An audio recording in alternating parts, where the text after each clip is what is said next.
we are able to deal with many complicated situations which in past it was not possible for us to do the same.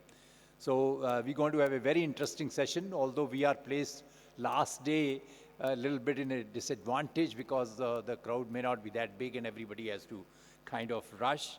So without taking more time, I don't have my co-chairpersons here. I think Dr. Manoharan has not come, but Dr. Lalit Verma, you know, he's being a Congress president, very busy around. So you have me,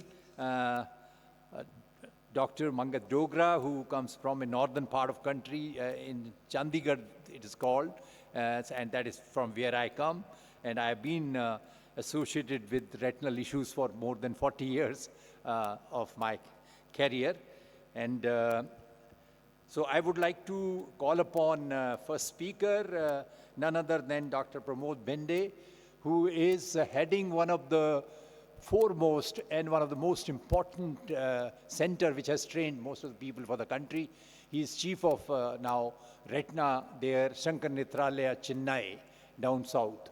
So we are really privileged to have him over here, and he has a lot of experience on pediatric retinal detachment. Dr. Pramod, please. Thank you very much, sir. Thank you, and thank you at the outset. Thanks, APA and AIOS for having me here. And good morning, everybody. And I think thank you. It's the last day. We still have a few people here. Thank you so much for being here. So coming back to the talk, basically when you deal with pediatric retinal detachment, just quick overview here I'm going to give you. So most important to find the cause. So basically the commonest being a post-trauma, high myopia, and very, very important thing what I'm trying to highlight here is previously badly done ophthalmic surgery is a major component, almost 20 to 51% of IM. I'm dealing here mostly with a regmatinous component, not exudative tractional component. I'm not adding up here. And when you look at a congenital disorder, that's a big chunk when you deal with a pediatric retinal detachment. So this is one of the pictures showing bilateral involvement. Most of these eyes, because being a congenital disorder, chances are there, bilateral involvement is there. The Stickler syndrome, having one eye, having a large tear and detachment. You look at the vitreous, suppose here, look well like vitreous here, and other eye having a lattice degeneration. So coming to anesthesia, is an integral part of when you're dealing with the pediatric eyes, and you need to have a lot of systemic disorder, and exceptionally trained anesthesia team is without them, practically you cannot handle these cases. So I always thank my anesthesia team for being with me always. So preoperative consideration and look at into, usually you have an inability to determine preoperative vision.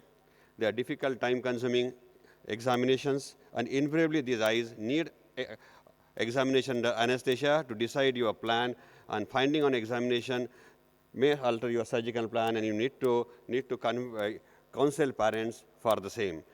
Sequential bilateral surgery, yes, can be done, but generally as a protocol, we keep it an exceptional situation where anesthetists feel that second anesthesia cannot be given. So it's important to understand pediatric anatomy here. So these are narrow palpebral fissure, reduced axial length, cornea is smaller, though anterior segment is almost 80% of adult surface area, but posterior segment is just 20%. Sclera is extremely thin, so angle incision or two-step incision usually invariably practically not possible, and low scleral rigidity, so invariably most of these eye need to suture the sclerotomies. Lens is softer but more spherical, so there's a high risk of lens touch. And pars plaqueta, though is normal, but pars plana is not developed, so most of the surgery are doing through pars plaqueta. So coming to scleral buckling, this is a typical case of clear media, localized detachment, single or multiple small peripheral atrophic breaks and dialysis, strong vitreous and others, that is an important thing, and no focal area of PVD. So that's why buckle is the first choice given option when you deal with a pediatric detachment. And for sure, either segmental buckle along with an encircling band, that's probably a choice. And these eyes do invariably well, somewhere around more than 90% success rate.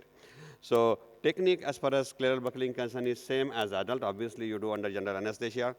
Cryopexy can be used for a detached retina where you're having lesions, and in attached retina lesions, we can treat with a laser to minimize the inflammation. So though SRF drainage is preferred, sometimes detachments are very shallow, long-standing, so sometimes it's difficult to drain subretinal fluid, and probably you may need repeated paracentesis to achieve a desirable buccal effect. What you need to have problem area is obvious orbit is small, narrow palpebral fissure to sometimes difficult to accommodate the buccal. Sclera is thin and muscles are also thin, so there is a high risk of snapping the muscle or globe perforation during passing suture, as you see here. And thick stain and capsule, and then post-operative management of amyloidopia and induced myopia is an important issue when you deal with. And that's what paracentesis we need to do to achieve desirable global. And this was typically what you see old retinal detachment with multiple subretinal bands, but they do very well with scleral buckling surgery. And this is a post-operative picture, same eye, having a pre-surgery and post-surgery buccal effect, retina is attached, and the other eye of the patient lineated the laser to the lattice degeneration areas. So this is a previous picture what I showed in a last year in a Stickler syndrome, and you just get tempted with doing a vitrectomy in these eyes, but let me tell you, these eyes do very well with scleral buckling, holding on very well. Other eye also, we did a laser. Coming to vitrectomy part, indications would be giant tear, multiple large break, posterior breaks, old detachment with extensive subretinal proliferation and PVR, and post-scleral buckling, recurrent detachment, and of course associated congenital disorder. Invariably, they need vitrectomy along with some amount of retinotomy or retinectomy, and generally again combined with scleral buckling on encircling band, because peripheral vitreous invariably you cannot remove, so they need support. So again, basic principles are same, but what we understand here, because sclerotomy need to be anterior place, and palpebral fissure is narrow, so your maneuverability is restricted, and generally wide angle visualization system is very, very helpful in dealing with eye. So when you look at the sclerotomy, this is a general guideline. Somewhere around up to 1 year, you can have a 2 millimeter, up to 3 years of age, you can have 2.5 millimeter, and 3 years, you can have 3 millimeter, and go beyond 4, you can use 4 or 3.5 to 4 like adult sclerotomy. That's the general guideline, but case to case, again, you can do if necessary transillumination and choose location of your sclerotomy site. Smaller eyes, yes, we do have a shorter MIVS instrument, both Alcon and dark. They are come with a shorter instrument if necessary. The advantage, because they are shorter, they are stiffer, so easy maneuvering, and of course, they reduce the risk of retinal lens damage and ease approach to the anterior periphery. So this is just showing visualization using a comparative. When you use a contact lens system and wide angle system, it's the same eye. As you see, this was ROPI, but you can see the wide area covered when you use a wide angle visualization system, which is not possible, particularly when maneuverability is not there. It's better to use a contact wide angle system.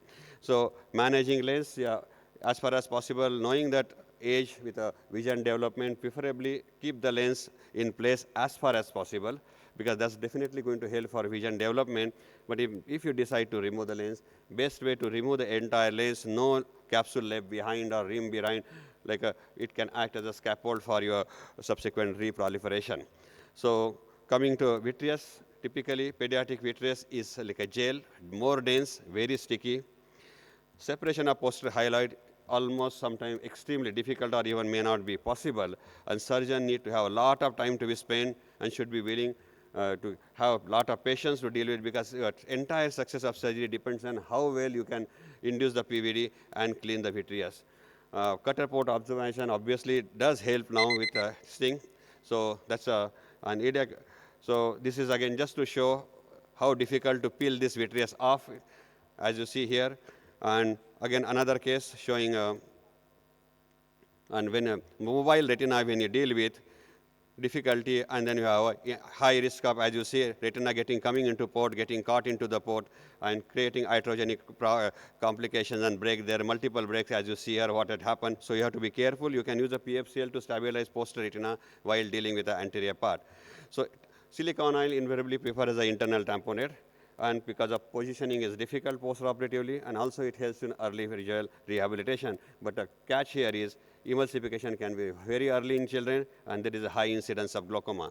Looking at a post-operative care, obviously, quite some time you cannot monitor babies. They are not cooperative. IOP cannot be checked, and you may need a repeated GA examination and post-operative period, and you need to keep parents informed accordingly.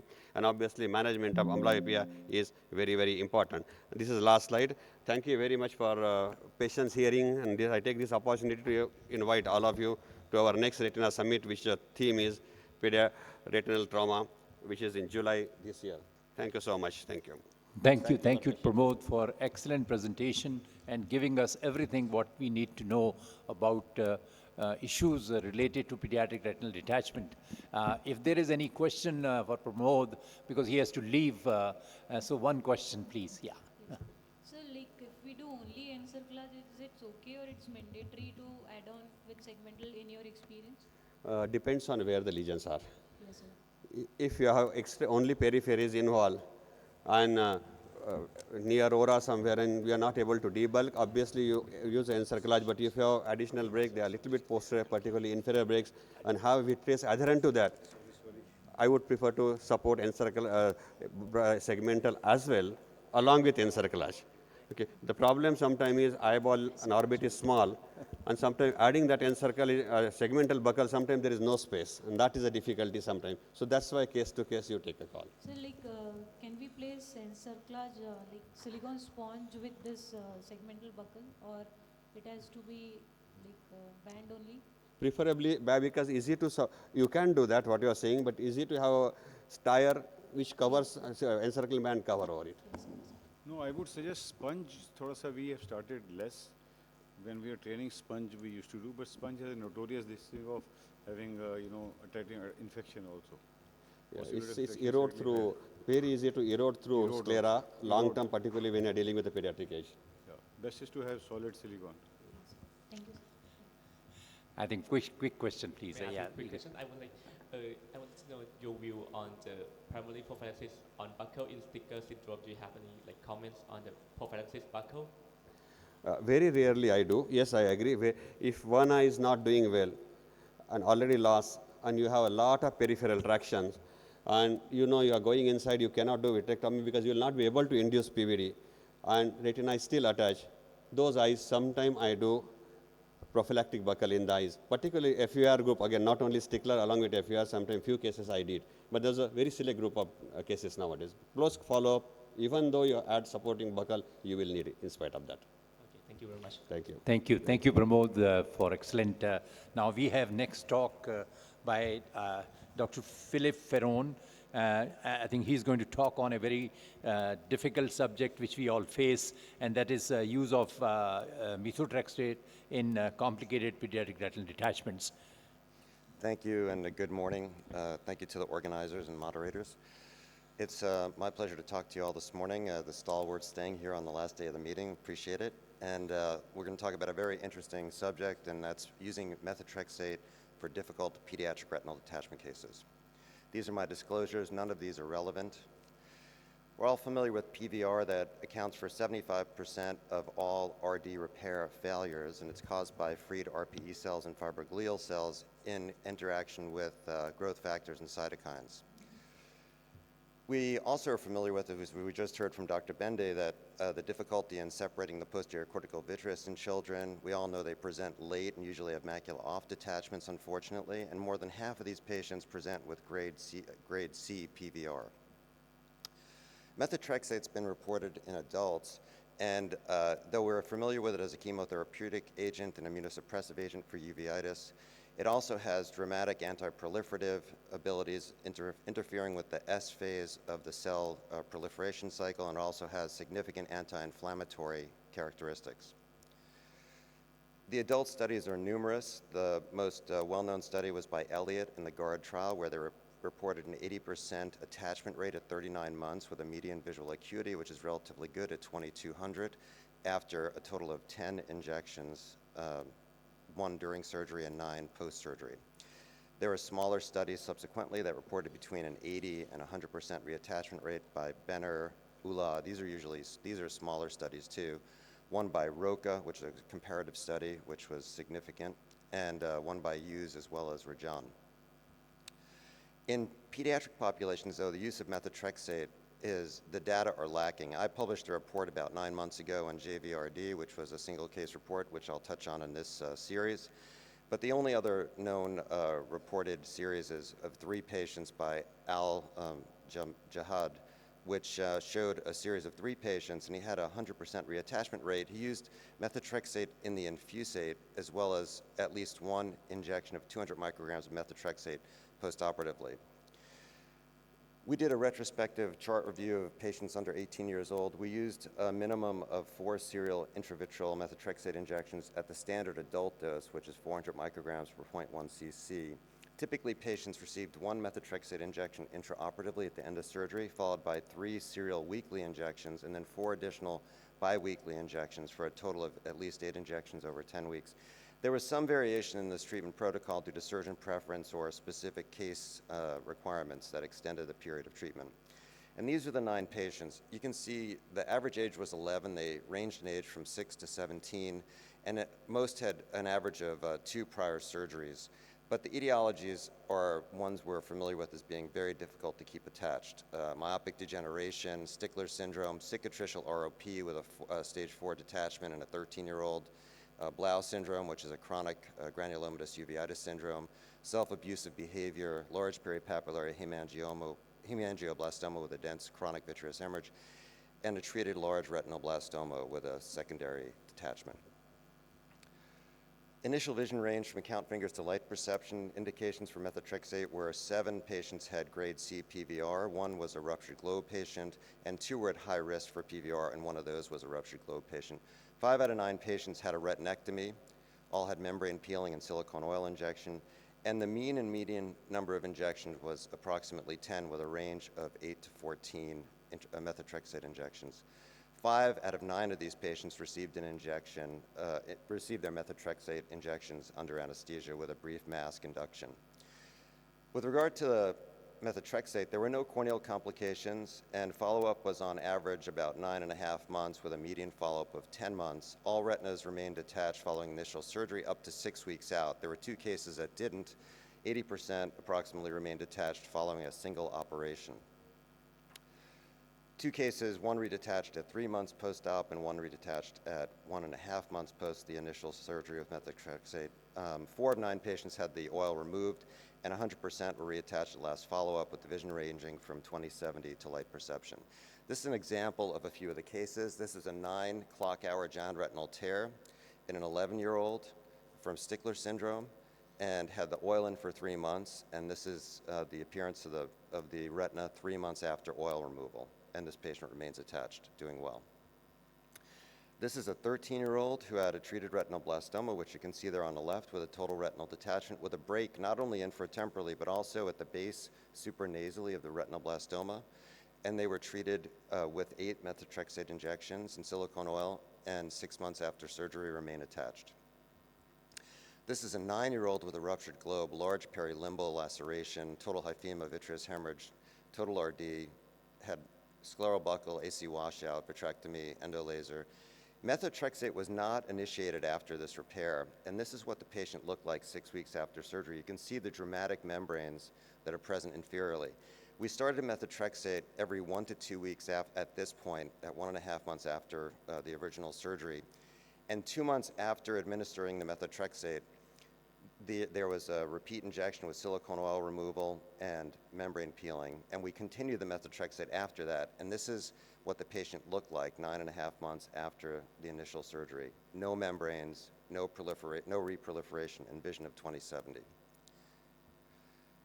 This is the stage 4 ROP detachment with a chronic macula off detachment with subretinal and epiretinal membranes. Is grade C PVR, as you can see. The macula is off on the OCT on the upper right, and vision was light perception. She had 2 surgeries without methotrexate. She had recurrent proliferation, retinal foreshortening, and you can see a break at 6 o'clock, and there's also a break infratemporally. There is straightening of the infratemporal vessels consistent with a dragged retina from stage 4 ROP. She was treated with methotrexate, and after having the oil in for 6 months, had it removed, and this is what she looked like 4 months after surgery. She remains attached with no reproliferation. This is a patient with Blau syndrome, which is a chronic granulomatous panuveitis. She had surgery, 2 surgeries before presenting to us. This is what she looked like pre-op. We repaired her. She looked good at the end of surgery. 7 weeks later, this is what she presented with. She has reproliferation. She had oil in. We removed the oil after peeling his membranes. And she looked good for about 4 months until she came back with this, again with reproliferation and a new break infratemporally. And we repaired her. She looked good. And then 2.5 months later, she presented with reproliferation infratemporally. You can see around that laser on the right slide right part of the slide, and proliferation posteriorly, as you see on the left part of the slide. This is the point at which we use methotrexate. She received 8 methotrexate injections, and 6 months after the surgery, she's had no reproliferation of membranes and remains attached with no distortion of the retina. So in conclusion, repeated intravitreal methotrexate injections appear to facilitate persistent retinal reattachment in children with complicated retinal detachments who otherwise would not likely remain attached after complex vitreoretinal surgery. Thank you for your attention. Thank you very much, Dr. Philip Ferron, for an excellent presentation and dealing with a complicated situation. I have one question for you. How much methotrexate you inject once the oil is already in there? 0.1 cc, no problem with pressure. Okay. Just right into the oil bubble and no issues. Yeah, no corneal issues, no pressure issues. We always check the pressure after the injection. And a lot of the kids you can do in the office. We tell them we're giving them a special drop, and the parents, of course, are okay with it. And the kids take it and do very well. You know, about half the patients we had to put to sleep, but you know, don't forget we're operating on some 6-year-olds there and 8-year-olds and 9-year-olds. So, but once they get into the early teenage years, they're usually very good about it in the office. Sorry, and you said an average of 8 injections. Average of 8 injections, you said. Yeah, on average, but some had more because what I would do is I'd use 8 injections for the initial retinal reattachment surgery, but then when I took the oil out, I would give them another series of injections, less intensively, you know, at surgery with oil removal, and then every 1 to 2 weeks for a period of about 2 to 2.5 months, so they have no reproliferation. Because, as you know, all these eyes have breakdown of the blood-ocular barrier, and they can form fibrin like that. So you just want to suppress them as much as possible. And that program has been working very well in these difficult cases. Thank you very much, Dr. Ferron, for being here. He has to leave. If there is any kind of a one question quickly, we can ask him. Exit frequency is once a week. How you decided the frequency for intravitreal? Well, that was what they used in the GUARD trial for adults. They used it weekly. And I'm personal friends with Dean Elliott, and we were talking about in kids what we thought might be ideal, a good balance. So my impression was use it at surgery, use it weekly times 3 so the kids can tolerate it, but you're still suppressing the proliferation, or reproliferation, and then every other week to keep things quiet for a total of 3 months with the initial retinal detachment repair surgery. Subsequently, when I take the oil out, I do it at surgery, maybe weekly times 2, and then every other week for another 8 weeks or 6 weeks, depending on how severe the case is. Thank you. Sure. Thank you, Dr. Ferron. Thank you. Yeah, thanks. Really appreciate it. We'll ask. Yeah. Yeah, presence of.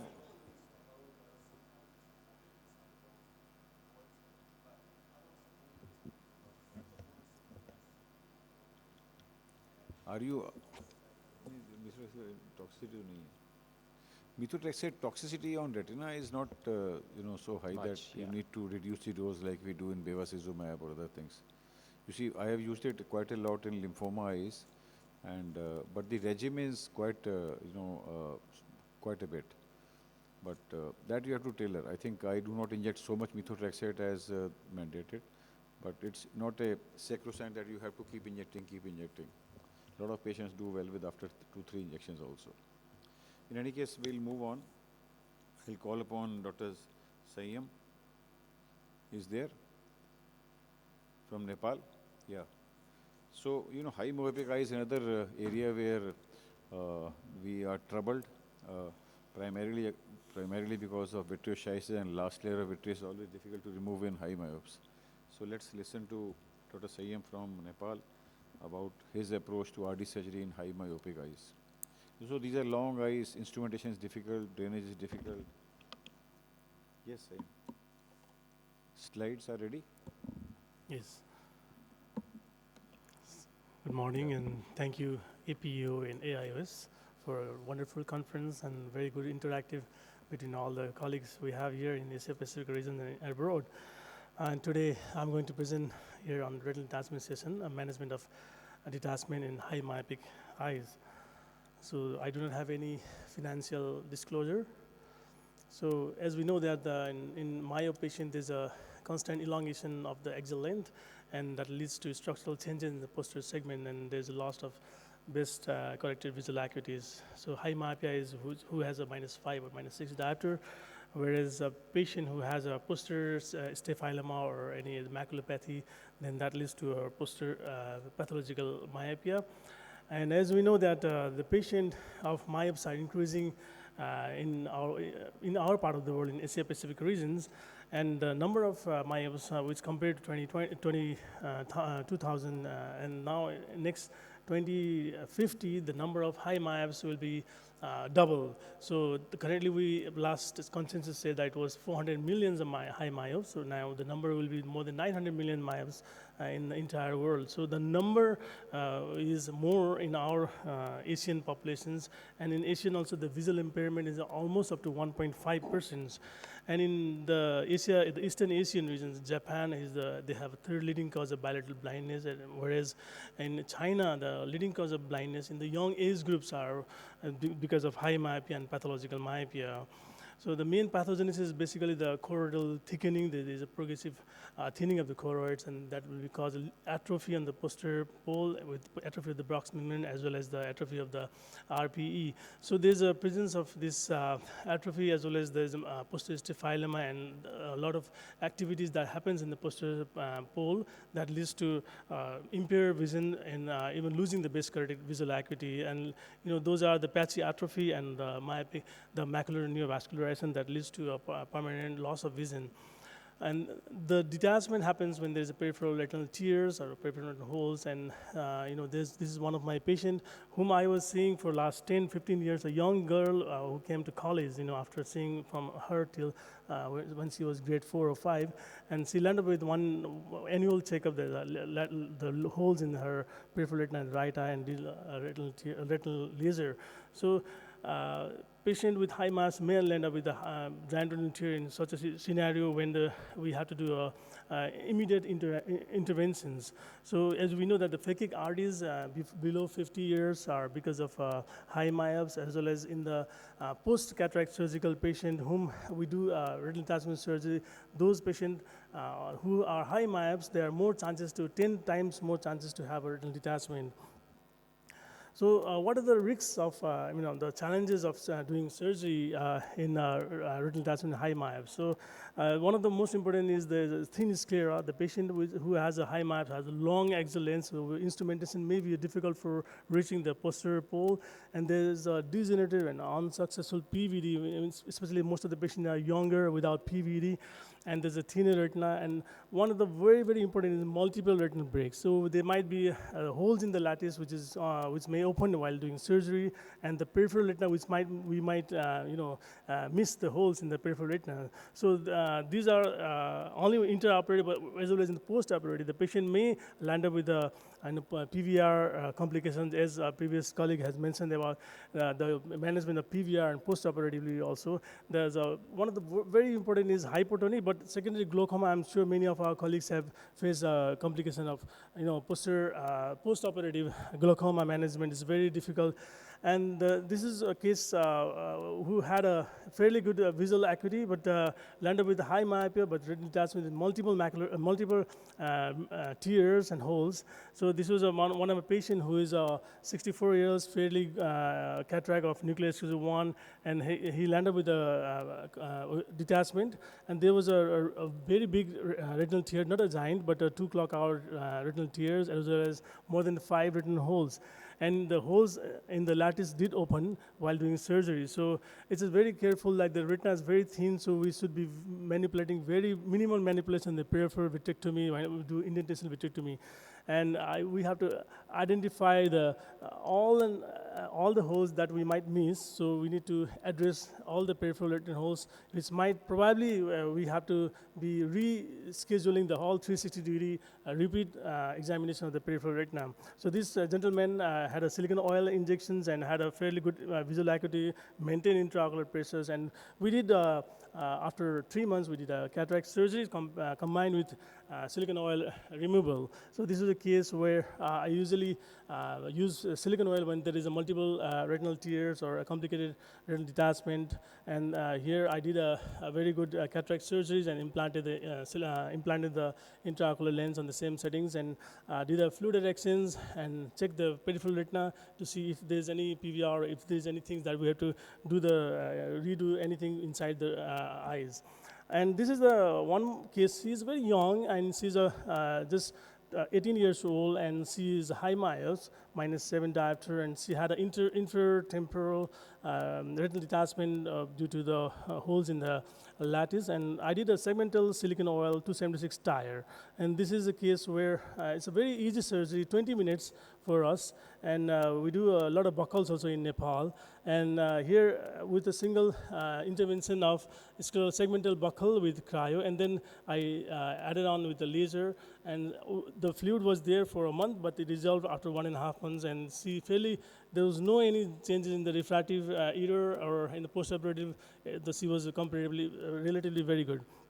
This is a case where now the posterior pole, there might be a macular detachment as well. There's an anteroposterior tractions, tangential traction, and posterior cephalometer. So those are the posteriorly, when there is a macular hole, the detachment we might face with the macular hole detachment, which might be involving only macula, or it might be involved in entire retina as well. So these are I'm not going in detail, but the main pathogenesis for posterior pole macular hole in the high myopes is vitreomacular traction pathology, foveal schisis, and chororetinal atrophies. And I'm sure there's been many comparative studies that has done comparing the ILM peeling or not. But one of the best treatment is to do a surgery, and we use a heavy liquid and ILM peeling on the same settings, and it's one of the very good options for retinal detachment, macular hole retinal detachment, where we can peel and use a heavy liquid for addressing the macular apposure. So this is one of the study from the UK where PFO has been shown that the study mentioned that the outcome is comparatively fairly good, and 100% macular hole closure using the PFCL. And this was a study from UK, and they mentioned that the plasma vitrectomy for macular hole in RD, retinal detachment, almost the closure was 25%, and reattachment was almost 80%. So to the conclusion, myopia is escalating in pandemic in Asia Pacific region, in the Eastern Asian countries, and complication of pathological myopia leads to unilateral and bilateral vision loss in young patients. And the risk of retinal detachment in phakic eyes and myopes is increasing with the age, and there's a choice of different surgical techniques from buccal to vitrectomy. So the visual outcome depends on the extent of chororetinal atrophy, presence of staphylomas, and status of fellow eye. So I'd like to thank all the organizing committee and scientific committee of APO, AIOS. Thank you so much. Thank you, Sayam. One of the things which probably need to be emphasized, and we always talk, and maybe you could have shown that more, the challenge is the removal of posterior hyaloid. And the maximum failure rates which are seen in high myopes are because of that. Yes, sir. Even sometimes we have removed once, it is still there, you go back and put again triamcinolone and try removing it, and you would succeed. Yes, I think that is one thing which has to be kept always in mind. And if we don't do that, whatever we may do, that a detachment is going to come back. So that is what I just Yes, wanted sir. to Thank in you, sir. addition Yes. emphasize. Yeah. I think, let's move on. And, Thank you, sir. Yeah. Now we have a Dr. Amir Awan from Pakistan. Is he on? He's online. Amir, are you there? Yeah. Can you put Dr. Amir Awan? Is that I couldn't come due to unavoidable circumstances. No financial disclosure to declare. Retinal detachments can be of multiple types, either associated with proliferative vitreoretinopathy, recurrent retinal detachment, or traumatic retinal detachment. Most common cause of failure of rhegmatogenous retinal detachment is proliferative vitreoretinopathy, and it is characterized by growth and contraction of cellular membranes within the vitreous cavity or on both sides of retinal surface and intraretinal fibrosis. It can occur in 5 to 10% of all retinal detachments. There are multiple risk factors like large or multiple retinal tears, giant retinal tear, vitreous hemorrhage, choroidal detachment, eye trauma, or multiple previous failed surgeries. Lens status is really important. If there is significant cataract, I would prefer to do phaco-vitrectomy. In cases of pseudophakic, of course, we can just go with the vitrectomy. A choice of procedures, scleral buckling is reserved for non-PVD detachment, even with grade C PVR, and there are anterior peripheral breaks. Otherwise, I would prefer pars plana vitrectomy. In selected cases of children, I may do combined scleral buckling and vitrectomy. So there are different adjuncts like triamcinolone to stain vitreous, dyes to stain the membranes, and PFCl to stabilize the retina. Tamponade agents, gas can help. In the patients in which there is a fresh giant retinal tear, I can go for gas, but otherwise in complex, I would prefer silicone oil or inferior detachment denser oil. So I'll straight go to my first case. It's coloboma associated retinal detachment, and here I'm trying to induce the PVD after staining with triamcinolone. And it's usually difficult to induce the PVD in such cases because of the bullous detachment, and there are chances that you can create iatrogenic retinal breaks. So gradually I'm removing the membranes, and after removing it, my plan is to do a small retinotomy to drain the fluid and do the laser treatment around the coloboma area as well as to retinotomy and 360 degrees. This patient did very well. I put the silicone oil and we removed it after 2 months. So I'll move to other case. So it's again multiple star folds in this retinal detachment with single break, but surgery was delayed. So I'm removing the membranes after staining them. So after opening up the folds, I'm going to put PFCl and remove the remaining membranes as well as internal limiting membrane so that recurrence of ERM will be less likely. So once I've removed the membrane, I'll try to go as peripheral as possible. So I'm removing the membranes inferiorly as well. And after flattening the retina with PFCl, I'm going to do the laser treatment to the break as well as 360 degree. And I used silicone oil, and we kept this oil for 3 months, and patient did really well. So that's another case where there was central fold. So here I'm opening it up, and there was only break, which is seen here. There was no peripheral break. So after removing the membranes, I'm trying to stain it again and remove the remaining membranes as well as inner limiting membrane. Once they are removed, I'll insert PFCl to flatten the retina. So here you can see that the break is very irregular and the edges are rolled. So I didn't do inverted flap here. So I did laser treatment to it. And the patient had significant improvement in vision up to 6/30. So that's another case in which it's a retinal detachment due to trauma, and it's a recurrent retinal detachment. It's oil-filled eye. I'm creating a retinotomy and removing the membranes beneath the retina. So still I have not removed the oil. Once I'll remove these membrane, so I'll remove the oil. So here I created retinotomy. Partially the membrane is removed. I'm creating another retinotomy now to remove the remaining membrane. And from this retinotomy, it will come over even from submacular area. And once they are removed, oil is removed, flatten the retina under air, and I did the laser treatment and put the silicone oil back, and patient vision improved to 6/30 in this case. So gradually I'm teasing the membranes. And once the membranes are removed, laser is done. So that's another case in which it's a PVR related retinal detachment, and it's a partially closed funnel RD. So I've removed the membranes, but I noticed inferior retinal shortening.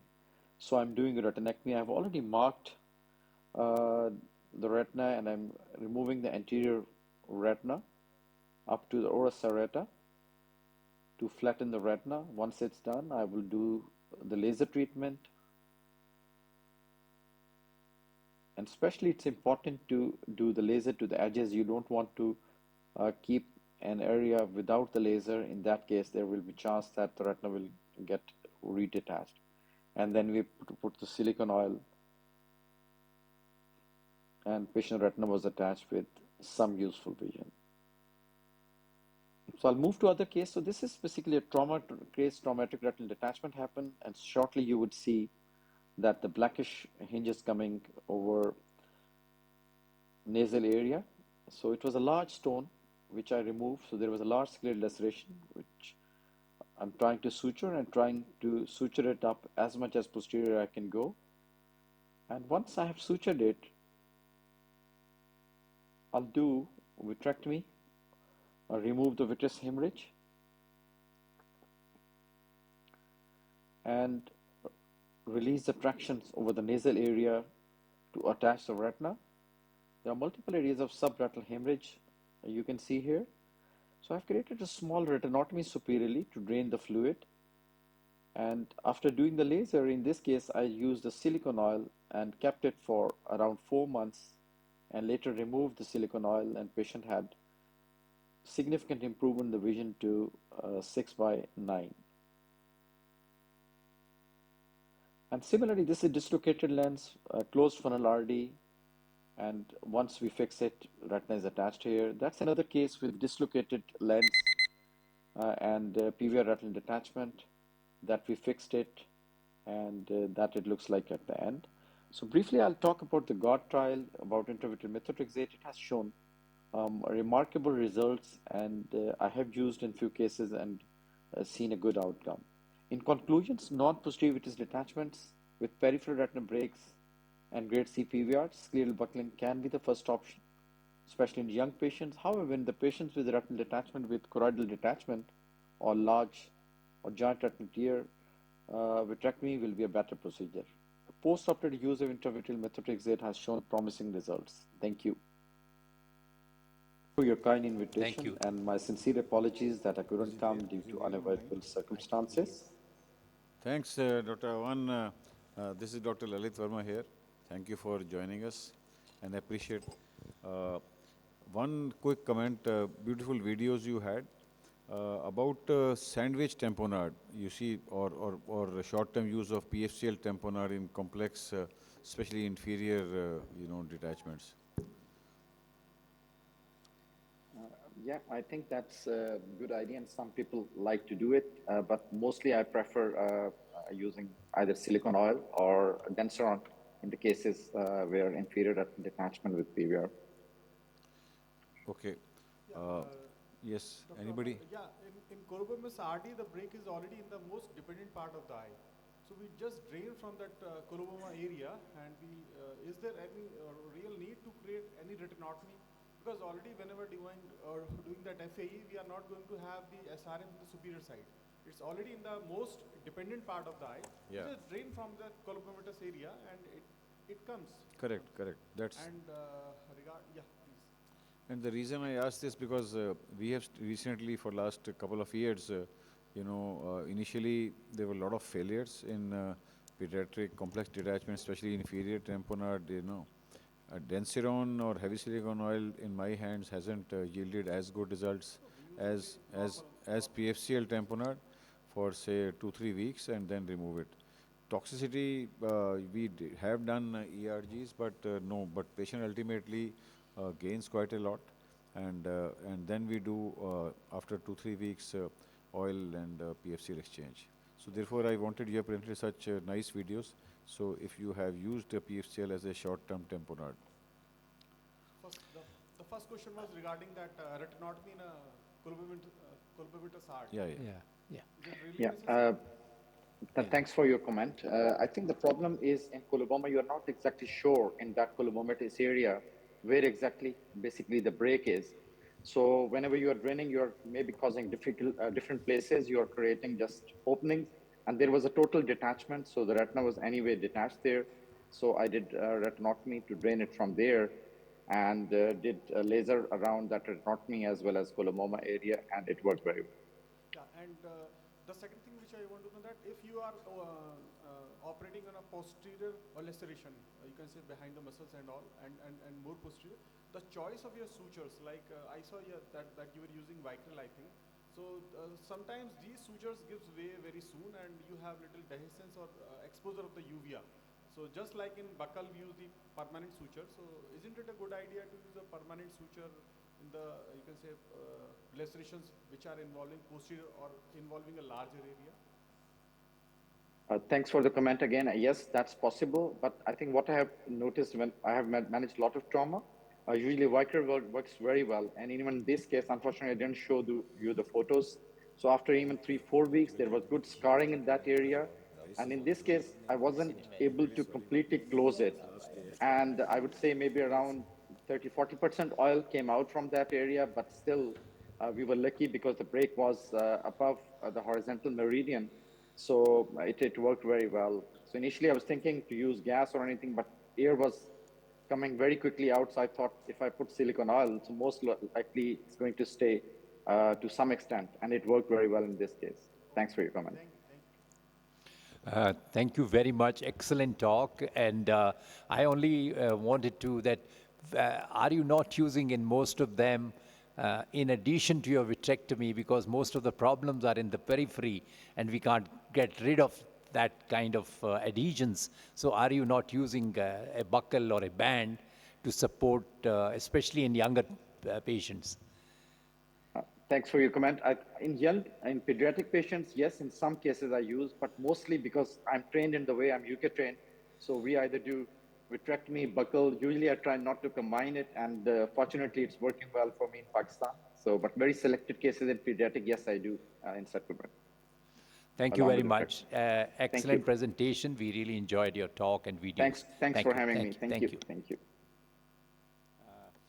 With this, we move on to the next talk, Managing Giant Retinal Tear, Tips and Tricks, Tariq Ali from Dhaka, Bangladesh. Long time, our friend. Tariq, please. So good morning, respected Chairman and that is our audience. At the last day, I'm very much fortunate to be here, and I must acknowledge my gratefulness to the organizers who have allowed me to be here. My talk is Managing GRT, Tips and Tricks, No Conflict of Interest. GRT, we all know that full thickness circumferential tear more than 90 degree associated with usually vitreous detachment. It can occur spontaneously, but usually associated with number of conditions. It is around 1.5% of all rheumatogenic RD is giant retinal tear. Average age was found around 42 years. Cause, as I told, idiopathic, high myopia, hereditary some conditions, Marfan's, Sticklers, trauma, and incidence was found in USA 0.05 by 1 lakh per year. Pathogenesis is liquefaction of the central vitreous and peripheral vitreous condensation, which causes concomitant traction at the vitreous base and neurosensory retina tears circumferentially in the area of the posterior vitreous base. And PFCL management was much better after the invention of PFCL, which was first described by Stanley Chang in 1987, and increased the primary attachment rate from 58% to 94%. And we have other options like laser photocoagulation, scleral buckle, primary vitrectomy with PFCL, vitrectomy plus buckle, or combined phaco plus vitrectomy. Laser we can do in some cases where edges of the tear is treated with 2 to 4 layers of photocoagulation. Scleral buckle we can do if the edge is not inverted. And usually you go for PPV, pars plana vitrectomy with PFCL with silicone oil tamponade. Surgical techniques, as we know, that removal of the vitreous posteriorly and injecting the PFCL, and it is done very slowly with a double bore cannula, and PFCL it should be given as a single bubble to prevent the fish eggs.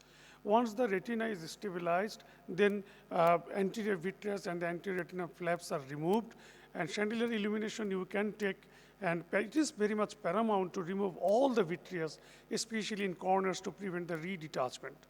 Then we put more PFCL up to the edge of the tear, and PFCL level should be kept below the infusion cannula to avoid the formation of fish eggs. And retina can be unfolded with the forceps or with your vitreous cutter. All of the anterior flap and vitreous need to be thoroughly removed, especially all possible case of vitreous you should remove. This is a case of giant retinal tear. You see, we are removing the vitreous, and in this case, usually posterior vitreous is always detached, usually. Here also it was detached, and we are removing all the vitreous throughout the retina, and our assistant actually, he will help us to remove the vitreous along the vitreous base. We are removing that is all the vitreous which is attached. Base shaping is very much important in the attached part of the retina, and simultaneously you have to find is there any other detachment, any other break is there or not. So we have to remove all the vitreous around that break also. This is the break you can see, and here these edges of the breaks, we are removing the vitreous very clearly, very nicely. We have to be very meticulous in this position actually. Then after this unfolding, you can do by manually, that is we are doing with our vitreous cutter by the, that is by low vacuum, we are unfolding the retina here. And this unfolding you can do with your forceps also, or soft tip cannula is also possible to unfold. And after this unfolding, you have to put PFCL to attach the detached retina.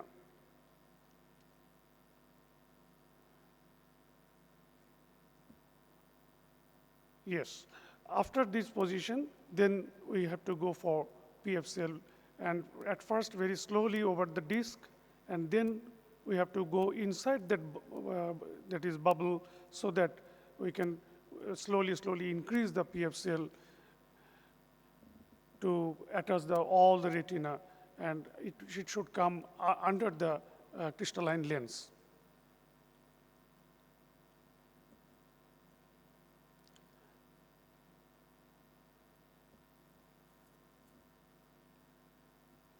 Then very good laser is very much important.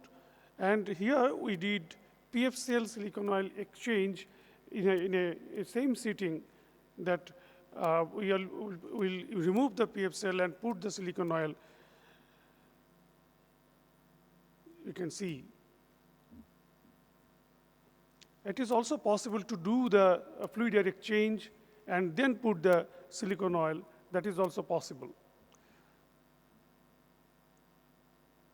And aspiration of all fluid, and you have to keep your tip very close to the break so that there is no slippage. This is another case. This was that is pediatric case, and you see here that posterior vitreous detachment was not there. It is surprisingly posterior vitreous was not detached. So we had to remove this posterior vitreous very cautiously, so that there is no other break we are forming. After this removal of the vitreous, then the procedure is similar. Here you see all the vitreous we have to remove, and we can put, that is triamcinolone, to see the vitreous. Here we are putting some PFCL to stabilize the posterior pole, and then we will go to the anterior flap where vitreous is very much adherent, and we have to remove that anterior vitreous along the anterior part of the retina also to remove all the tractions. This is pediatric case, as I told, so we cannot keep any single amount of vitreous, otherwise it will create redetachment.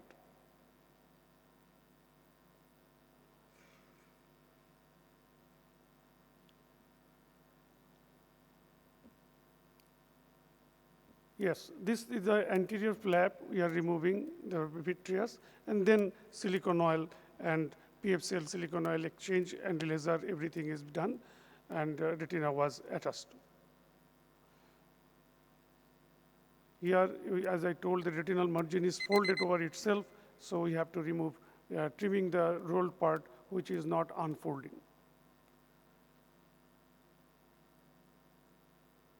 So this is the trick that, well, we'll go for PFCL silicon line exchange. You can do simultaneously, or as I told, that you can do fluid exchange, then put the silicon oil. But here, slippage is possible, so I prefer to go for PFCL silicon oil exchange.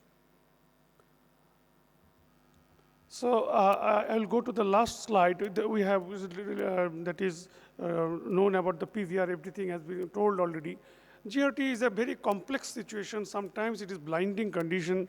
It needs early treatment, and modern vitrectomy tools and techniques with wide-angle viewing system, chandelier illumination, and invention of PFCL has made our that is work very easy to attach this that is a very complex situation.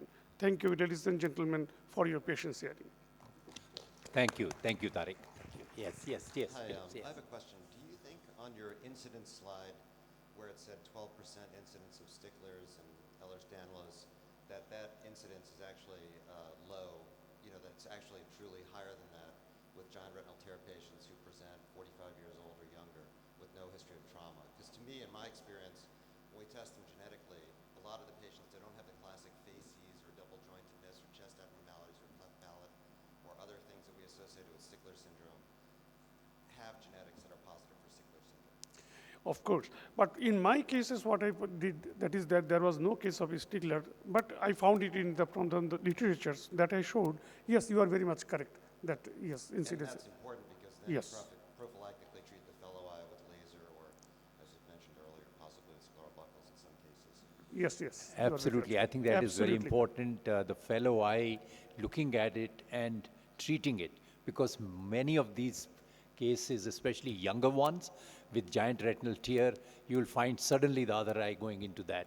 So I think that part one has to keep in mind. And also, I think two things which I wanted to just mention. One is, what about the anterior flap?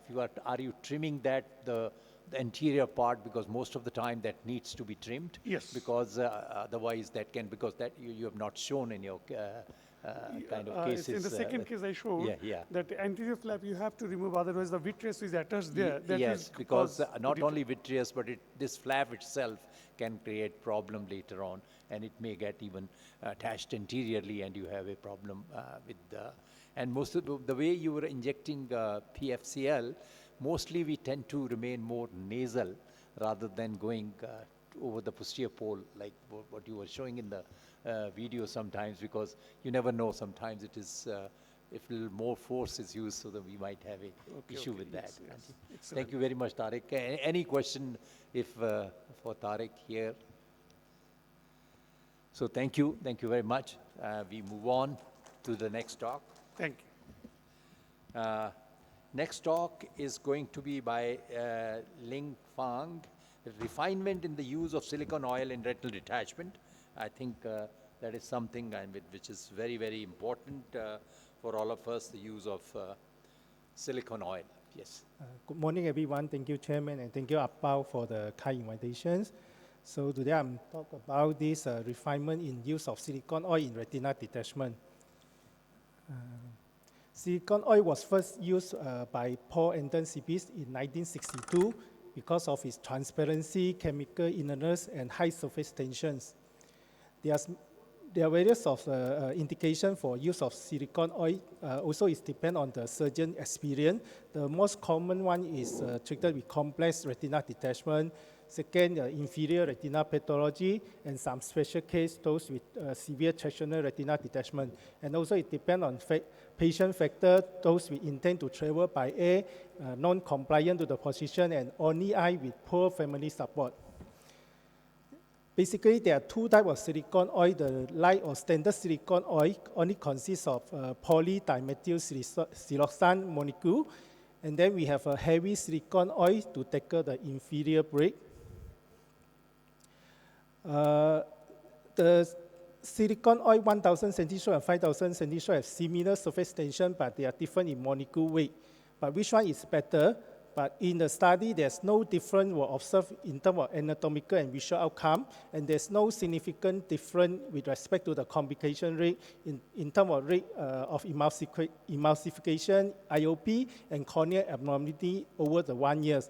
However, theoretically 5,000 centi-stroke silicone oil are more resistant to emulsify over time. If the surgeon thinks you need to put a longer period of tamponade, you will consider 5,000 centi-stroke. Heavy silicone oil was created to tackle the inferior break. The new formulation, Tensilon Extra, which added a 10% high molecule weight, make it more resistant to emulsify as compared to Tensilon 68. Meanwhile, it also maintained the low viscosity, moderate viscosity, which make it easy to inject and remove. You should worry about the heavy silicone oil in terms of emulsification and inflammation. However, it did better and higher primary success rate for inferior pathology, and also you reduce and lower the rate of retinectomy intraoperatively, and also it provide better post-operative visual outcome, visual acuity for inferior break with PVR grade C. The newer formulation, Tensilon Extra, shows safe and effective for the use for retinal detachment, even though there's not much of comparative study. The complication of silicone oil, including the glaucoma, Benke, cataract, migration of silicone oil, but least common silicone oil-related visual acuity loss. If you use a heavy silicone oil, there might have a possible develop superior PVR. I would like to share 2 cases here. This is a very common scenario. Young patient, 25 years old, male with high myop, presented with inferior RD with inferior break. What should you do? What will you do? Ideally, this kind of patient will go for sclera buccal. However, this patient very concerned about the floaters and myopic shifts, so I did the vitrectomy with Tensilon Extra tamponade. 2 months post-operative, we go for removal of oil and follow up after 2 months.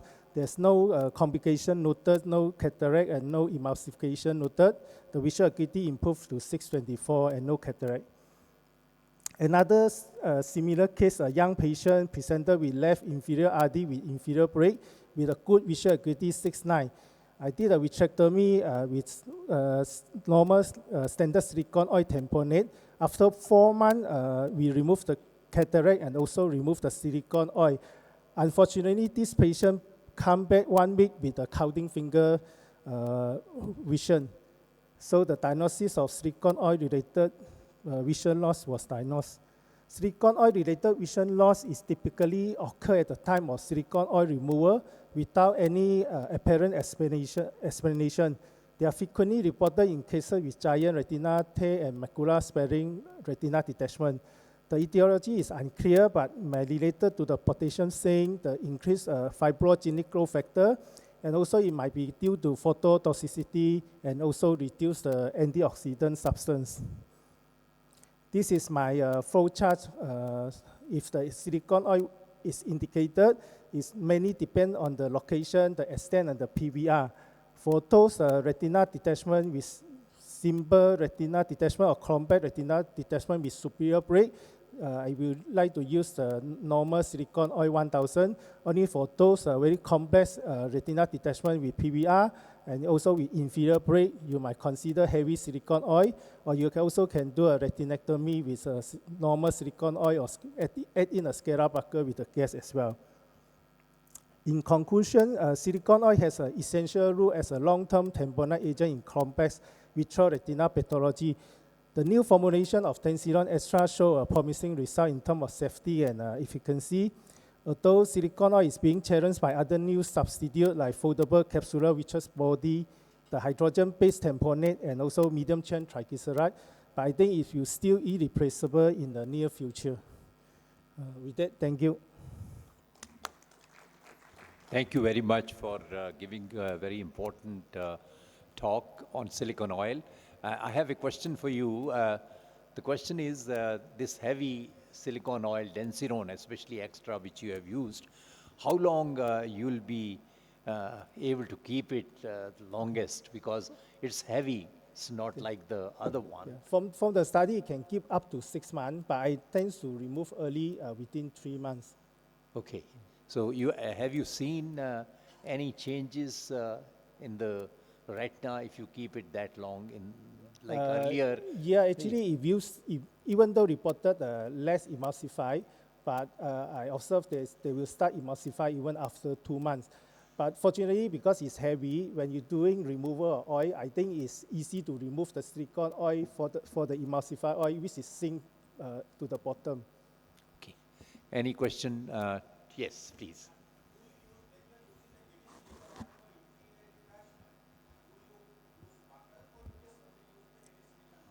If I choose to use heavy silicone oil, I do not add on pucker. Okay. Yes. Usual silicone oil, 1000 centistore, like Sorry again. what's the gap between silicone oil injection and SOR in your RD patients? How I- much time gap you keep? For normal silicone Yeah, oil. yeah. So it will depend on the cases.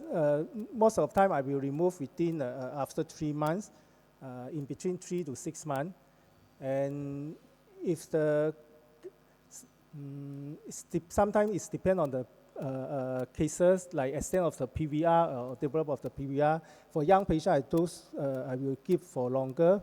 And for those with the tractional detachment, those I will give for more than 6 months. Okay. So do you start prophylactic anti-glaucoma medications, or only when they come up with raised IOP you start? Oh, I will not start any prophylaxis unless the patient start develop glaucoma. This is one of the indication you might go in removal the oil in early. Thank you. Very nice presentation. Okay, thank you. Thank you very much. Thank you for the nice talk.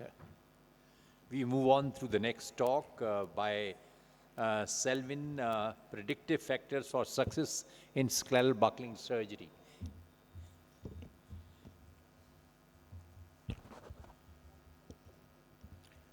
Thank you very much for APO and the AIOS for giving this opportunity. I have no financial interest to disclose, so let's move forward.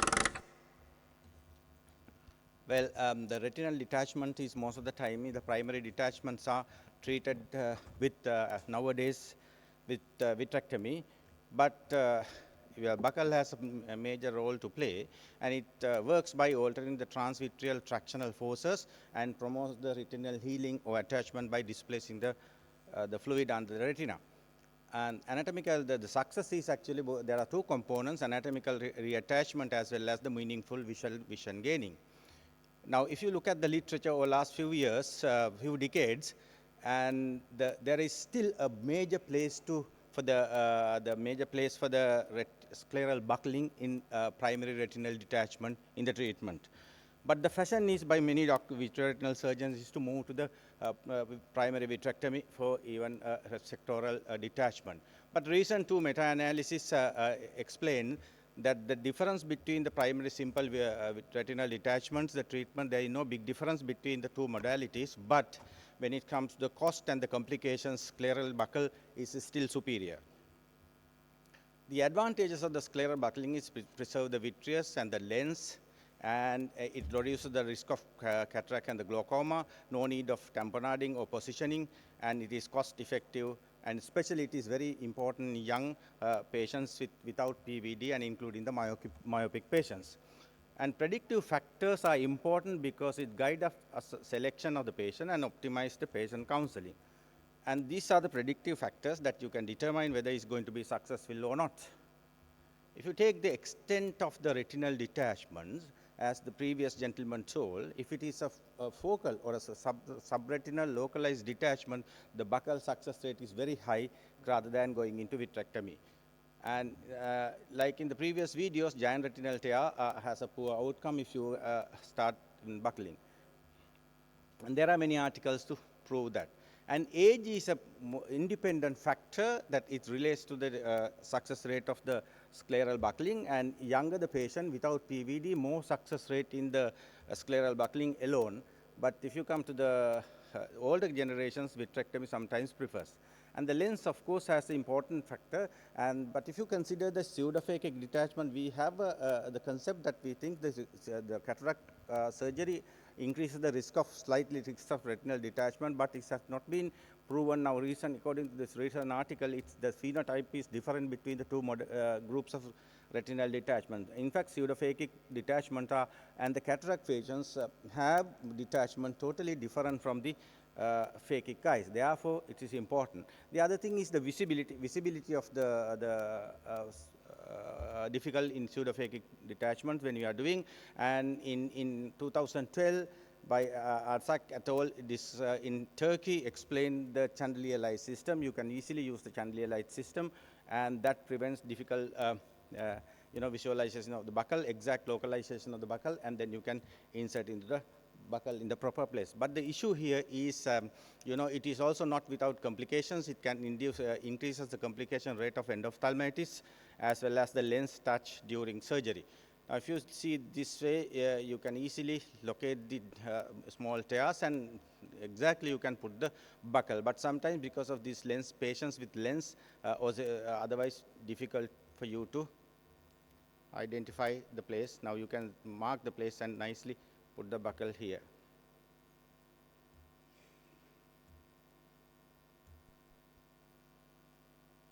So then you can remove it.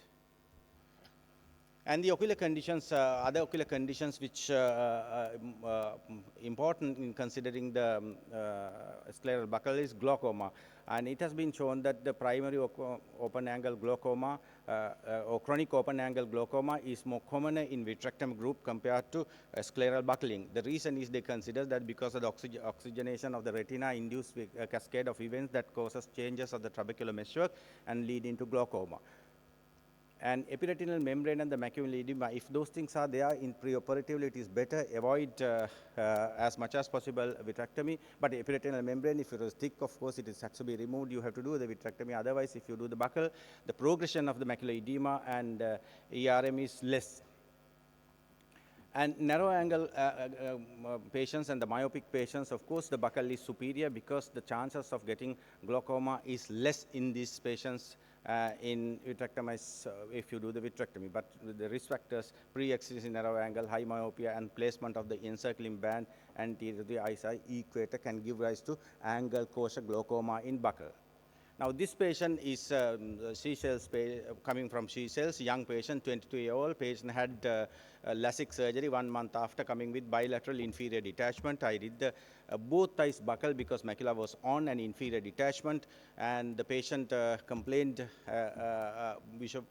severe pain and vomiting few days after. To see that if patient has got a in the right eye impending retinal vein occlusion, which fortunately it was none. Over the phone I prescribed Diamox acetazolamide tablets, but after a week, because the patient's pain reduced, patient didn't come up until 1 week. When the 1 week I come, it has almost resolved right eye vein occlusion. That is a very important thing because of the buccal. Sometimes you can induce very high eye pressure, which can lead to angle closure glaucoma. This is more common in the myopic patients. But in myopic patients, I agree with many speakers previously, it's not easy to do the retinal vitrectomy because the removal of the vitreous hyaloid phase is not easy. And if you can manage, especially with the inferior detachment, if you can manage with the buccal, I think that's the best option that you can have rather than going into the vitreous cavity. That's better. And if you have proliferative vitreoretinopathy, it is no option. Best thing is to go ahead and do the vitrectomy. Buccal is not a good option. So systemic diseases like most of these patients, especially old age, they have own heart ailments and then they have on antiplatelets, and in that case often safer for the vitrectomy rather than going into the buccal. In conclusion, key predictive factors, extent of the retinal detachment, patient age, lens status, and ocular systemic condition, and myopia, PVR are very important in considering the buccal selection of the patients. It's buccal. Thank you. Thank you very much, Nevin, for giving a very good talk on buckling. And in fact, buckling, we are happy, at least I, being an old-timer, that it has come back and more people started again doing buckling because we realized that if we are going to do what you have already talked, and what used to happen that the hyaloid can't be removed in younger patients, and they come with PVR and proliferation later on. So I think with this many studies coming where they have shown equal or better results with the lesser complication, so it's again for younger people that they must learn even today's time, indirect ophthalmoscopy as well as buckling. So don't let it go as it appeared some time back. Yes, please, Tariq. Yes, I was just echoing with you that still I feel that snell buccal surgery is a 5-day test match for me, and it is classical. And this vitrectomy, this is one difference. The retina will be definitely attached. But my question to Dr. Selvan that yes, during this selection of that tire, that is which usually you do that 277 or 287, which one you are using in your practice? Say in my practice, I am using basically 277, that is 7.7 millimeter. What is your experience in your center? Yeah, I also use the 277 bands, but in that case, I use the sponge because that's a very localized detachment in the video, so that I was able to manage with the sponge, but I prefer the 277 solid silicon bands.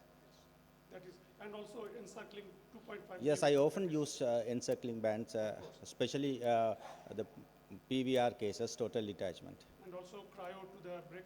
Yes. And subretinal fluid drainage. Well, if you use the encircling band, I don't do the cryo because the encircling band are usually combined with the vitrectomy. If you need to do the encircling band, it is in that case it is better for you to go and relieve all the tractions and then do the peripheral laser and then come out with tamponading agent rather than depend on the encircling band alone. But I put encircling band sometimes in pediatric ROP cases, without going into vitrectomy. So basically, I think most would use, as Tariq said, 277 and 240 as far as the primary buccal is concerned. So that is mostly more popular, and most of the buccalable RDs can be handled that way. Once we are going to multiple breaks and issues with the posterior breaks, I think we are not going to those fancy other buckles which we used to do in past, because I think that advantage we have at this time. So thank you very much, Dr. Semin, thank you.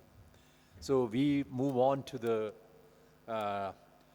talk on diabetic tractional retinal detachments by Carlos, and we look forward to this. This is, again, a very difficult situation we face. So good morning, everyone. I'm Dr. Nasol from the Philippines. We have a saying in the Philippines, rice is life. So as we can say, I'm dealing with 80% of the diabetics in cases in fellowship and in training. Again, so let's divide the section into 3 cases: preoperative updates, intraoperative updates, and postoperative updates. So let's start with preoperative. Usually preoperative, we do give your bevacizumab, or what you call a anti-VEGF 3 to 4 days prior to your injection. Use it for at least 2 weeks. And before you do your surgery, you have to ask your next surgeon, do you have a buccal? Do you have a tube? Or is it patient going to undergo any bleb surgery? So if this patient is going to undergo bleb surgery, do inject it inferiorly. So to give you a preoperative thing, the anti-VEGF shrinks neovascular complexes. It reduces bleeding. You can use your bevacizumab or your ranibizumab at least 3 to 7 days pre-op. As an update, it produces 40% less hemorrhage, and it cuts your OR time by 25 minutes. Ranibizumab edges over bevacizumab for faster regression, but it's hard on the wallet. Timing is usually at least 7 days, but not more than 14 days. We now go on to wide viewing systems. With the wide viewing systems now, we have the choice of putting your biome, you can use your resight with the help of your 3D system as well. You can use your wide viewing systems. As you can see here, you can use lesser light for lesser toxicity, and then you can see at least the edges of the retina. You can use your gauge 25 with your 3D system, and then you can do your surgery quite well. The role of wide-angle viewing system would be to enhance visualization. You can use your contact lens, you can use your indirect lens, and usually wide viewing systems will have 20% better peripheral break detection. You can use also your chandelier, but therefore, in wide viewing system, there's a pitfall that usually glares will happen when you're dealing with macular traction. Next, what I love is small gauge vitrectomy. With the advent of the newer vitrectomy systems, you can then just use your gauge 27 with the new 20K cut rate. You can do it safely. You can go inside the retina. But the pitfall for this is usually when you have larger hands, the vitrector tends to bend on the side, and when you're doing your periphery. What it is good about it is there's not a lot of vitreous traction when you're using the gauge 27. It takes time because of the smaller gauge, but it's relatively safer for the patient. Just make sure that your patient is just dealing with a simple vitreous hemorrhage.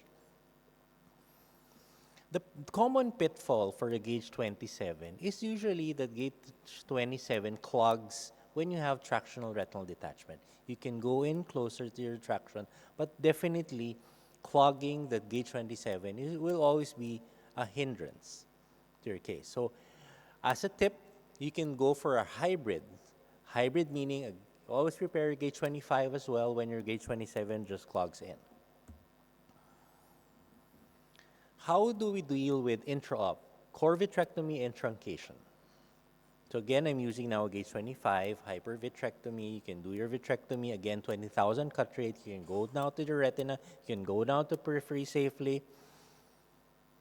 And then from there, you can see the movement of the gel or the movement of the vitreous will be definitely slower. You can go now to your interface vitrectomy along with gas, safely moving without causing any traction retinal detachment. So the technique of this is you have to cut at least anterior and posterior before you go inside. Triamcinolone staining is a must to see the residual vitreous. And I was talking with Dr. Berrocal a few days ago, and you don't have to remove all the tractional membranes. You can just move, in patients who have chronic diabetics, just create a small little nick at the center in order for them to ambulate. It's not for them to read, but for them to ambulate.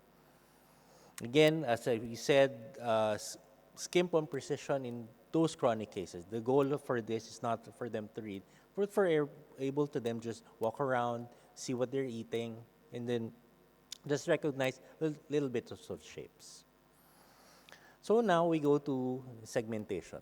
There's what we call a technique of lift and shave. So lift, you do a cutter, and lift, and then you cut. As you can see here. The next one is bimanual.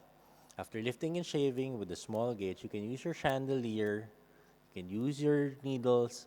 Make sure that any technique, bimanual or unimanual, whatever floats your technique can be used. Okay? Again, segmentation and delamination technique, a bimanual chandelier with a gauge 27. If you're for the fellows out here, you can use your gauge 27s from Alcon or in any brand. Segmentation, you have to isolate it, the neovascular pegs, cauterize it, and then peel. You can use your lift and shave technique. And then, caveat, overzealous peeling of tractional membranes may cause iatrogenic break. So this is one video, as you can see here. There. So sometimes you just convert the iatrogenic break into a relaxing retinectomy, and then remove the tractions. Hemostasis. The main thing is for a diabetic is to prevent it into conversion into a rhegmatogenous shift. For bleeders, you raise down your IOP. You can use your OCTs. You can use silicone oil, as what Dr. Pang has said. You can use it for combined TRDs and with an RRD. And then diathermy. Make sure that you don't have any bleeders post-ops. Tamponade selection, you can use gas versus oil. It depends on what you like. I prefer gas because I don't want to have silicone oil visual loss post-op in your diabetics. Intra-op OCT, it was discovered that you have 30%, a little bit success, but it slows down your surgery. The main goal for diabetic tractional retinal detachment is to relieve traction. And again, for post-op, it was found that intravitreal dexamethasone along with your post-op PPVs reduces inflammation. You have 70% edema resolution in 6 months. Just remember to monitor your IOPs post-op. Again, step by step, removal of your anterior vitreous, laser, wide field.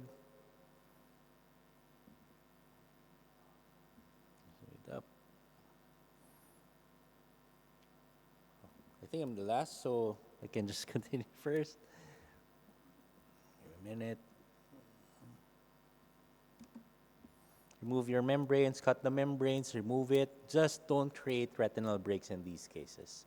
You can wash, and then you place oil. You can place post-op anti-VEGF for these cases. So again, for conclusion, state of play, 95% success rate with the bimanual and anti-VEGF, small gauge vitrectomies. Prepare your patient, again, do prioritize mobility versus reading vision. Next move, do your hybrid cases. And I'm inviting everyone to APVRS in Manila 2025. So there's a wet lab for this. Thank you very much. Thank you very much, Dr. Carlos, for an excellent talk on a difficult subject. I think what you mentioned, and I think many of us believe, and probably across, I think if you do a diabetic vitrectomy and you have not created any break, nothing, and you have put the retina back and your hyaloid is removed, you don't inject anything, you are the happiest, they'll be the best. Yes. The second best will be if you can give just a air tamponade or a shock-tracking gas tamponade. I think once we have used a oil, what you said, I think it's a bad news because that means we have created a lot of issues and we have not been able to address the issues. And such cases, they tend to proliferate and do very badly. So I think that is what you also mentioned. I'm very happy about that. I think that is what we should aim for. So what you also mentioned that we could do minimum at time, even segmentation is good enough. You have segmented and left things there rather than creating. I think many of such cases, especially olden time when we were not going with instruments which were more bigger, the segmentation was done very commonly, and such cases also did very well. So the lesser the complication and create no break, that is what the bottom line remains. Thank you, Great, sir. great. Any questions, please? We still have time, or you have a question for any other speaker, so it'll be fine. We have a couple of minutes to go, 3 minutes, yeah. Sir, I wanted to ask, comment on prophylactic barrage on peripheral lattices discovered on routine evaluation, not in a other eye of an RD patient. You see, I think if you are asking me, prophylactic laser for all lattice degeneration again, not required, and is a bad news because we see worse detachment after that because it happens posteriorly and the whole flap will come out, and sometimes you see these lattices are so extensive that you're going to laser whole lot of retina, and they also have these little tractional membranes. So I don't think asymptomatic lattice without any holes or other things, even we are not even treating them once they are going even for refractive surgery. But obviously, I mean, once you have a symptomatic or you have a break there which is trying to collect fluid, or you have a family history of retinal detachment and other things or other eye detached, then it's a different story. But treating all lattice, I think there are a lot of studies from olden time. They have followed them up for a long time. We don't need to do that. That is what my take is. I don't know how you feel about and others here feel. For lattice degeneration, I always ask the patient, is it symptomatic? If it's asymptomatic, just leave it alone. As if you read the AO guidelines, treat symptomatic cases. Sometimes it's your laser itself that will cause your retinal breaks. Yes. And so, like, do you stop systemic anticoagulants before, like, doing vitrectomy, especially in diabetic patients? If the patient is on dialysis, we don't. If the patient is not on dialysis, we tend to stop. Just for the like 7 days, and then continue it after vitrectomy. Most of the time, if they are just on something like aspirin, it's fine. I think most of the time they'll not be. But otherwise, if it can be and it is safer, I think it's a good idea because, you know, diabetics otherwise bleed a lot. So I think until unless, of course, there is a special situation, as Carlos said. Yes. Yes. Thank you, sir. Very nice session. Thank you. Thank you. Thank you very much. So appreciate that. Yes, please.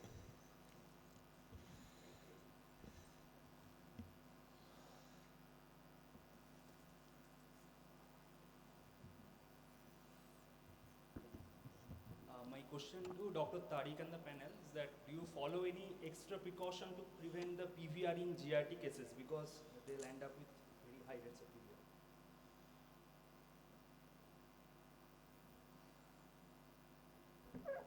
During surgery of that is GRT, if PVR is there, we have to address the bands, and what you have to do at first, pre-retinal PVR bands you have to remove, then put PFCL, then you remove the subretinal bands. That is the case. And to prevent PVR in post-op period, do you follow anything extra? No, I didn't follow, but today we have learned that injection methotrexate can be given, so I didn't try that. I think one of the most important basic principle which you must remember, why PVR happens. That means we have not removed the vitreous or the membranes successfully. We have not been able to do that. In fact, all my life I never did direct silicone oil and PFCL exchange. Why? Because I am very sure once I do a fluid exchange and under that, I am doing that if my retina is not slipping, I have done a good job. You see, that is what additional advantage sometimes, because I felt that was the easier thing to do, direct exchange. But this one used to give me confidence that I have removed everything, it doesn't slip a bit. So that is where, in fact, sometimes we also check ourselves that how good job we have done. If everything is removed, the PVR is not going to happen. So that is very important. If you have a doubt, you can put again triamcinolone, you can try removing it, you can use various maneuver. And as Tariq has shown nicely, there are sometimes these contracted area in the retina you are not able to relieve. Maybe you'll have to, like he also cut a little bit of a portion, it can be done. Sometimes you have to even flip over. You may have something behind which is preventing it and contracting it. You might have to remove that also. So the addressing during surgery, all these issues would prevent PVR. And of course, if you have something recurrent happening, maybe methotrexate, as said, is a safe drug. And since we are using for other conditions also, so that can be used. For a tip, always divide your pre-op again, intra-op, post-op. Pre-op, most important thing, under-promise, over-deliver. Talk to your patient. You'd have to tell them. Intra-op, talk as Dr. Tariq. And post-op, injection by Philip. So again, pre-op, intra-op, and then post-op. Most important is share time. Thank you, sir. Thank you very much for this excellent session, all the speakers, as well as the audience here on the last day. I think it has been a very, very good session with a lot of discussion also happening and clearing our queries. After this, we'll just come for photographs. Some of us are here now. All of us are not there. Thank you.